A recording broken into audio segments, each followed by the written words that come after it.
Hello, good morning everyone. Happy Sunday. Ayan, inumpisan ko nang ilabas yung mga sinampay ko dyan. At nakapagwalis na nga ako dyan ng paligid. Ayan, malinis na nga. At ayan, inumpisan ko na mga paliguan yung dalawa kong anak. At ayan, naayusan ko na nga. Nabigisan ko na siya dyan. Sinusuklayan ko na. Inaayusan ko na kasi para fresh. Kasi sobrang init ng panahon ngayon. Kailangan ligo agad. Ayan na nga.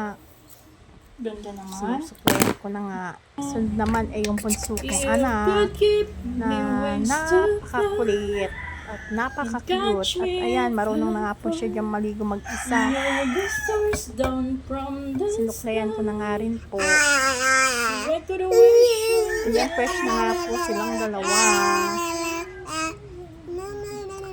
Ay, konting suklay lang. Okay na yan. Napakakulit. Kitang-kita nyo naman po, diba? Ang kulit.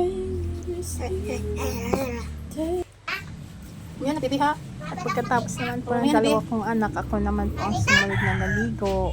Oo. Ayan, tamang suklay si Inday. Oo, mamaya. Mamaya, piha. Para fresh. Tapos si mama, kinagamit pa kasi ni mama. Kasi naiinitan na po Napanood ko naman ako. talaga, pero mamaya. Kaya Akala ko kailangan kayo, maligo diretso. muna. Ikaw naman nalawin Kung may ako signal tayo, dami. pwede kayo manood kahit ng oras. At ano. At ayan, patangkali na nga po dyan. Kaya inumpisan ko ng magluto. Kaya yung anak ko busy-busy sa panonood ng TV. Kasi nga, linggo naman. At ayan, tapos na nga ako magluto. Inumpisan na namin kumain. Kasi tanghali na.